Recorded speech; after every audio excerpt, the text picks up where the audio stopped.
Jemi rikthyer sërish në studio dhe tani do të bisedojmë për rënjën e natalitetit në vendin tonë, duke qenë se ka rënë shumë numri I lindjeve në vendin tonë. Në fakt, nëse krahasojmë me vitin e kaluar, gjatë sipas statistikave të fundit, ka pas një rënje të madhe në fakt, megjithatë për 10 vjetorin e fundit ka një dallim shumë të madh, diku tek 7.000 fëmijë më pak kanë lindur brenda vitit 2014-2024, pra nga viti në vit po shënohet një rënje e madhe e natalitetit në vendin tonë dhe pikërisht ne do ta diskutojmë këtë temë me sociologen që e kam të ftuar këtu në studio, Kujtime Zeçiri, me të cilën do të flasim për aspektet sociale në fakt, për atë se çfarë ka ndikuar apo shkaqet dhe pasojat sociale që kanë ndikuar tek rënja e natalitetit në vendin tonë. Përshëndetje Kujtime, faleminderit shumë që je pjesë e emisionit ftesë në studio. Përshëndetje, faleminderit shumë edhe juve për ftesën. Faleminderit shumë. Unë e thash domethënë ka pas një rënje nga viti në vit, ka rënje të natalitetit, ka rënje të numrit të lindjeve në vendin tonë dhe besoj që ka disa faktorë, por mund të flasim pak cilat mendon që janë faktorët social që ndikojnë pikërisht në rënjen e natalitetit në vendin tonë. Po, është e vërtet, kemi një rënje shumë të cekët, me thonë drejtën, edhe faktor në aspektin social kemi shumë, duke nisur si faktor kryesor që kemi gjendjen ekonomike të shoqërisë në përgjithësi, mendoj që ndikon shumë. Pastaj kemi divorcet, një faktor tjetër, edhe kjo normal që na çon kështu në mungesë kësajna të lindjeve. Ndikim tjetër kanë edhe, me thonë drejtën, kjo vrulli që ka marrë modernizimi. Kohës fundit njerëzit ose çiftet po mendojnë më shumë për veten, më egoist janë se sa kështu me vepru në qift, si më herët. Kemi shumë faktor tjerë ilmije që po na çojnë drejt fatkeqësisht kësaj në mungesës së lindjeve. Më herët familja ka pas tjetër shije, tjetër lezet, tash I kohës fundit ka ndryshuar shumë sendet. Dhe besoj jo veç tek na, po në përgjithësi bota kështu ka ndryshuar, teknologjia, modernizimi, këto e kanë bë edhe mungesë të lindjeve të kemi. Të gjitha nga pak në fakt kanë ndikuar sepse ti e përmend edhe divorcet, edhe pak më herët në javë më parë kemi pas një emision edhe për rritjen e numrit të divorceve, që ka qenë një rritje shumë e madhe e numrit të divorceve. Sigurisht edhe kjo është një nga arsyet pse nuk kemi lindje, le të themi ka rënë numri I lindjeve në vendin tonë, por gjithashtu edhe atë që e the modernizimi, ja ndikon edhe kjo pjesa që tashmë si më herët për shembull prindërit tanë ose edhe më herët gjyshërit tanë kanë pasur më shumë fëmijë, ndërsa tash të rinjtë shohin familje ndryshe. Shif, unë nuk jam bë ende prind, po nisi preke vetja. Jam ende beqare edhe mendoj që sa më pak fëmijë fatkeqësisht tashi. Edhe ti jetë ajo pjesa e njerëzve që mendojnë që sa më pak fëmijë, më pak gajle, po themi kështu si në shtëpi, por nuk është mirë kjo. Kjo nuk është realiteti hidhur, le të themi për çiftet e reja. Tashi çdo kush peshe një fëmijë vetëm ose 2 fëmijë me thonë, edhe mjafton.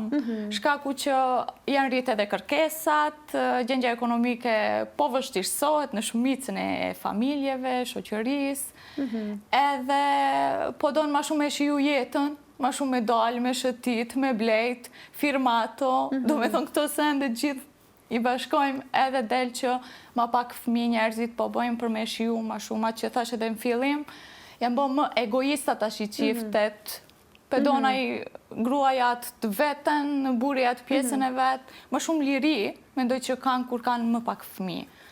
Ashtu e shohin, ndoshta e shohin atë pjesën që atë që e përmend edhe ti edhe pjesa ekonomike në fakt ndikon, sepse tash fëmijët kërkesat mbase janë më të shumta edhe të fëmijëve, edhe për shkollimin, qoftë edhe për gjëra të tjera, dhe mbase edhe kjo sigurisht ka ndikuar, por mendon që ka ndikuar edhe pak edhe tash roli I gruas në punë, le të themi, sepse më herët, gjeneratat e më hershme, gratë kanë qenë ata të cilët janë kujdesur për familjen, kanë qëndruar në shtëpi, ndërsa tani pothuajse çdo grua punon dhe mbase ka ndikuar edhe kjo. Ka ndikuar, normal, ka ndikuar shumë edhe kjo pjesa. Më herët nënat I kemi pasur në shtëpi edhe roli kryesor ka qenë ajo që me rrit fëmijën edhe me u marrë me ato obligimet e shtëpisë. Tashi çdo e dita grua, nën e kemi në punë. Edhe normal, ka më pak kohë me u marrë me fëmijën, ka më tepër angazhime, tashi më tepër kemi jashtë gratë, në përgjithësi femrat, me aktivitete, me obligime tjera se sa në shtëpi. Edhe kjo kalojmë apet në atë pjesën e fillimit që nuk e bën dot me fëmijë si ma herët që ka qenë 4 fëmijë, 5 fëmijë në çdo shtëpi. Tash një maksimumi 2 fëmijë edhe u se me kry. 4-5 fëmijë në fakt nuk mundet as të punojnë mbase shohin atë aspekt që nuk mundet ti mbërrin gjitha.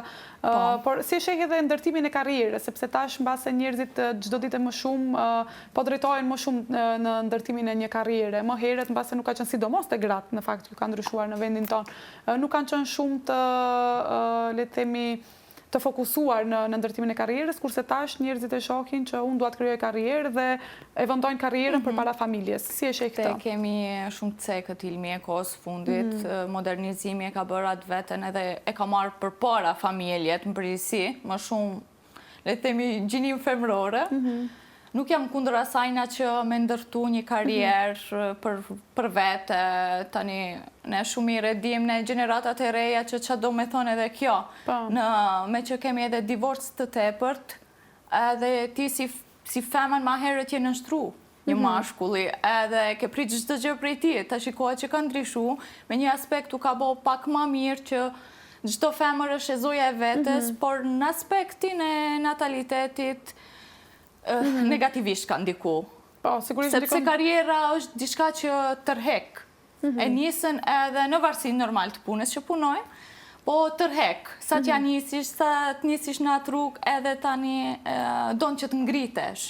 Nuk donë që jam sot këtu edhe u kry. Jo, mendoj që gjithmonë njeri është i prirur me marrë edhe me dashte ndë ma shumë.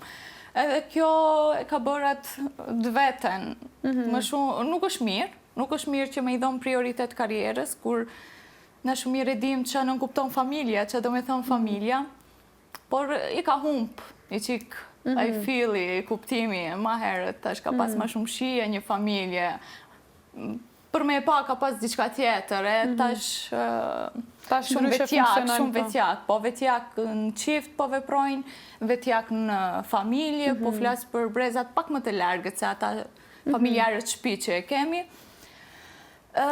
Nuk është mirë, me pak fjalë, nuk është mirë më para familjes me vnu karrierën, duhet që të ndryshoje pak, kjo se shumë ka ma një kaje komplet tjetër karriera. Po, sigurisht edhe unë e dakordohem me atë, po a mendon që mund të gjendet një rrugë që të bëhen të dyja, sepse shpesh është temë diskutimi kjo, sidomos tek të rinjt, që ose zgjedh karrierën ose zgjedh familjen, por unë në fakt njoh edhe njerëz që i kanë të dyja. Mendon që mund të gjendet një rrugë që shkojnë paralelisht këto, apo është pak e vështirë, sidomos në vendin tonë? Shef, mund në varësi të punës që e bësh. Për shembull, si një gazetare, je ma shumë aktivitet, ma në lëvizje, edhe ti automatikisht vje që nuk e të shumë kohë, tani me nejtë shpi me marrë me fëmijët. Ke disa profesione tjera që kanë gjysë ditë shembullorar puna edhe gjysën tjetër, e kushtojnë familje, nuk duhet para gjikoj ose gjikoja që punon këte ose atë profesionin tjetër, por mund edhe paralel, ekziston edhe ki opcion, mendoj. Po, sigurisht, besoj që mund të gjendet edhe një zgjidhje për të koordinuar. Si ndikon edhe pjesa e punës, le të themi, tregu i punës, sa është i hapur tregu i punës për të ndihmuar familjet apo çiftet e reja për fëmijët, shembull nëse një nën është tashmë ka bërë fëmijë edhe a mendon që duhet më shumë të bëhet edhe në tregun e punës në aspektin që t'i jepet mbase le të themi part-time që i themi në këto punët që janë me orar të përgjysmuar, që gruaja të ketë mundësinë, jo vetëm gruaja edhe burri në këtë rast, sepse nuk janë vetëm gratë ata të cilët këto duhet ta theksojmë, edhe burri duhet jetë ai i cili duhet të kujdeset për fëmijët, kjo duhet jetë bashkarisht, por që a duhet në tregun e punës të ketë për të dy edhe për burrin edhe për gruan, dhe më thonë, tregu t'ju lejoj, t'ju jap mundësin që ato t'kenë mundësi të kujdesen edhe për fëmijët në ndërkohë që punojnë? Po, mendoj që nuk është rasti në Evropë, jashtë na e dim shumë mirë se si funksionojnë atje ligjet në këtë drejtim. Atje praktikohet shumë kohë më herët, këtu kena fatkeqësisht nuk e dia do vinë ndonjëherë, sepse ende nuk e kemi, por që është opcion shumë i mirë, me pas kohë edhe për vete, sepse na e dim vetë jemi femra edhe e dim sa angazhim dhe obligim ka një fëmijë me rrit. Përpara po e foli përpara asaj që me shkujt në këtë drejtim pak ma pak kanë angazhim. Edhe duhet. Sepse nuk përfshien, sepse nëse përfshien ato, do të kenë edhe ato angazhimin, po, nuk duan të përfshien. Nuk duan që të marrin edhe këtë obligime dhe kalon kështu në mëshirë të gruas, le të themi. Po ka edhe çifte që mos i përfshijmë gjithë, kemi edhe çifte që bashk po veprojnë këtë drejtim. Por është një opcion shumë i mirë edhe fatkeqësisht nuk e kemi. Në vendin tonë nuk e kemi, që duhet në fakt i lejohet edhe në aspektin e punës, tregu i punës në fakt t'ja lejoj prindërve të cilët kanë fëmijë të vegjël, t'ja lejoj edhe atë pjesën që të kenë fleksibilitetin të paktën ta kenë për të rritur edhe fëmijët. Duke qenë se rënja e natalitetit, domethënë është shumë i theksuar, siç e tham, në vendin tonë. Mendon që edhe emigrimi ka luajtur një rol të rëndësishëm, sepse çdo ditë më shumë po shohim të rinj të cilët shumë, kemi edhe këtë ndër faktorët që bën edhe më herët pyetjen, edhe kjo është një ndër faktorët kyç tash, sepse në masë të madhe njerëzit janë larguar, ka marrë shumë një vrull tash i pjesa e migrimit, edhe ndikon normal sepse ti po duhet kohë atje me u zhvendos, me marrë veten, po duhet vite besoj derisa të nëkëmbesh pak si themi, edhe ajo po ikën, sepse lindja tek femrat nuk është në pafundësi në procesin e pjesës së medicinës. Normal kemi një kohë caktuar kur na mund që të lindim, edhe mendoj që i ka shkatruar me pak fjalë kjo pjesa e migrimit, çiftet, femrat, sepse ka rol të madh, Ilmi, ka shumë rol të madh që nuk mund njeri të stabilizohet kështu për një periudhë të shkurtë, le të themi. Shumë kohë i duhet të lëvizë, sepse edhe atje nuk dihet çka të pret. Do me thonë edhe atje janë nisish prej zero, edhe sendet komplikohen. Tani më shumë ja për rëndësi, le të themi, pjesës sa të vendosem këtu, t'ja nisi me punë, ajo kjo, edhe kur e shohësh koha ka kaluar. Ka kaluar, po. Shumë e vërtet në fakt kjo, sepse gjithmonë e thonë që okej, do ikim për një jetë më të mirë, por atje, si që the, fillojnë gjithmonë nga zero, dhe në momentin që atje fillon nga zero, tamam fillon çdo gjë dhe pret derisa gjërat të rregullohen, por që ndonjëherë për shumë gjëra mund të jetë edhe vonë. Edhe po, ka ikur koha, duhet kohë, ne kemi familjar, kemi të afërt, që prej zero tash e ka nis atje, edhe shoh sa vështirë kanë, edhe këtu nuk është lehtë, sepse ai që ka ik për diçka, le të themi, por ai migrimi është temë vete edhe do trajtohet shumë mirë, besoj që edhe na duhet shumë kohë për me e fol tamam migrimin, por që ndikon në natalitet, ka ndikuar shumë. Në vendin tonë, po flasë. Po, ka ndikuar, sigurisht që ka ndikuar, sepse po zbrazen edhe shkollat, po zbrazen çdo gjë, po zbrazet në fakt. Si ndikon kjo rënja e natalitetit edhe çfarë pasojash mund të sjell, pasoja sociale, le të themi, sepse siç e thash, domethënë në për shkolla ka mungesë të nxënësve, kemi mungesë edhe të punëtorëve, si do të ndikojnë në një periudhë avagjate nëse vazhdon kështu, nëse vazhdon ky trendi i emigrimit, gjithashtu edhe trendi i rënjes së natalitetit, si do të ndikojë, cilat do të jenë pasojat sociale që do të sjellë? Ky trend nuk është duke u ndalur, jo më larg se disa ditë ka përcjell edhe motrën, domethënë, edhe pas që nuk ndalen autobusat, aeroplanat, edhe është për të ardhur keq, shumë. Tash ne vetë kur kemi qenë student apo nxënës, e dim numrin e nxënësve që kemi pasur në për klasë, tash është në gjys ose në qerek. Po del një gjenerat, do me thonë, me 10 student, 10 nxënës, kjo për të ardhur keq. Do ndikoj edhe më keq, besoj, sepse edhe na këtu që kemi ngel, kjo klasë punëtore po duhet për një shtet, edhe për të ngrit, nuk është rasi kjo ekonomia që përshkon veç më posh në shtet, edhe po ikin njerëzit për një jetë më të mirë, për një pak më të mirë. Edhe pse atje, po edhe këtu, andej marrish këndej japish, po që klasa punëtore me thonë drejtën, atë pedan, që edhe një shumë pak më e madhe, se këtu po të motivon për një muaj tjetër punë. Këtu i kam blokuar këtë shpresën e studentëve, edhe rruga e vetë me, po e the me keqardhje, sepse edhe vetë studente kam qenë, rruga e vetë me është që me jam sy mërgimit, me ecë diku për pak ma mirë. Mendon se do të ketë pasoja të tjera sociale por edhe pasoja të tjera ekonomike? Ti veç më e thej se ekonomia gjithmonë këtu është në rënje dhe nuk po rritet, por a mendon që edhe rënja e natalitetit do të sjellë edhe pasoja ekonomike në vendin tonë? Po Ilmia thash shumë më keq po shkon, e shohim edhe vet, edhe dita ditës po vrehet, mungesë punëtorësh. Po fatkeqësia më e madhe është që edhe ata që kanë ngel, që janë të vendosur këtu ose që duan, sepse kam njohur edhe ca njerëz që me të vërtet po duan të veprojnë këtu kena në vendin e vet, nuk po duan të ecin në drejtim që me shku jashtë, me u bë po shprem keq shërbetori dikujna në vend huj, po që patjetër po duhet intervenimi dikujna me janis këtu. Edhe kjo nuk është mirë nëse rregullohet në ndërkohë kjo punë pak tamam me marrë çdo studenta që e meriton, mos me migru, mos me ec, ndoshta rregullohet. Krijojnë këtu edhe familjet pastaj? Kalojnë po që shkojsh, tani edhe ecën, edhe lindja po zhvillohet edhe ndoshta pak ekonomia e vendit, me lëviz, ke njerëz, ke edhe punë, normal. Ajo, pa të shi edhe çfarëdo firme me qenë, çfarëdo ndërmarrje, ose institucioni asaj po i vijnë punëtor. Edhe çka do bëj ai nëse nuk jemi ti, unë ai tjetri me ecat, biznesat, punë. Shumë e vërtet. Ne folëm pak edhe për modestin, dhe më thënë jo modestin, po modeste, këto familjet moderne, në fakt, jo modeste, moderne, ku, dhe më thënë, ato tashmë krimin e familjes e shohin ndryshe, por mendon që ka ndryshuar shumë edhe pjesa traditat, kultura familjare, prandaj edhe po vim deri tek ky modernitet, le themi. Po, moderniteti ka ndiku shumë, sepse ma herët ato fëmijët janë rritë në shtëpijat e veta, me kulturë që ja ka dhënë prindi vetë, ndërsa tani kemi çerdhe që funksionojnë edhe prindi për merë për lenë në fëmijën atje edhe edukon komplet dikush tjetër.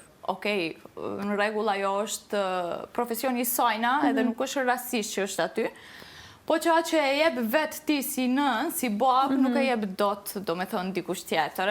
Këte e kanë gjetë shoqë familjet moderne, shkojmë vetë në përpune dhe e kanë gjetë një rrugë që haj fëmijën të shqipëcojnë qerdhe edhe u kry. Shkojmë marë në mbrëmje edhe tani jemi në rregull.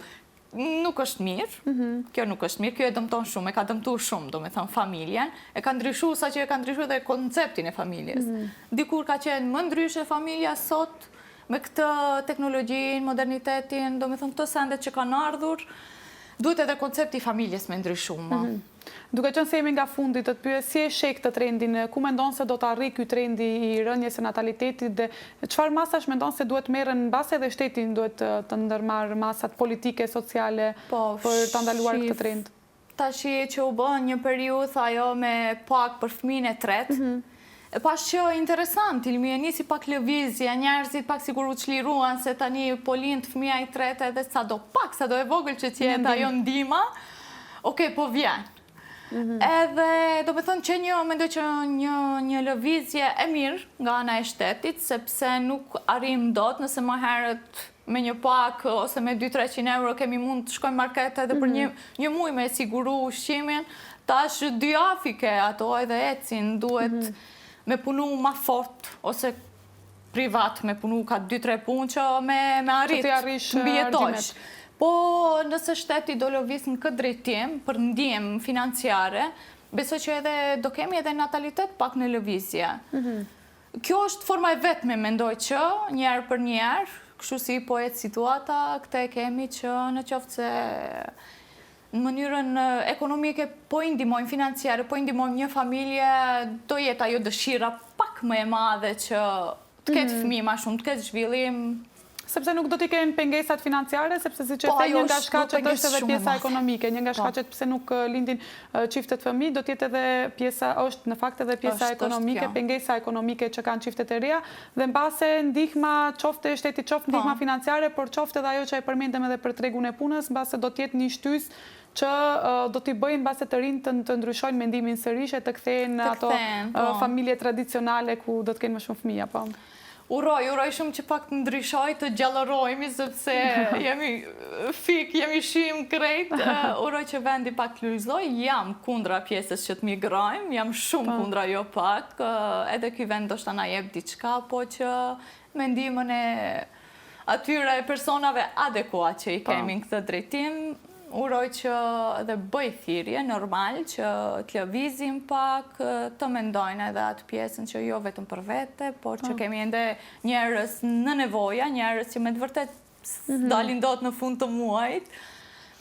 Edhe të fillojmë të bëjmë ndryshimet në vendin tonë dhe jo diku tjetër. Se me shku jashtë kur mundemi edhe këtu, pse jo. Mundësia ekziston gjithmonë. Kujtime, faleminderit shumë që ishe pjesë e emisionit Ftesë në studio, faleminderit që i ndave këtë diskutim me mua. Faleminderit shumë edhe juve për ftesën, ishte kënaqësi, uroj që të shihemi prapë. Patjetër, faleminderit shumë. Faleminderit.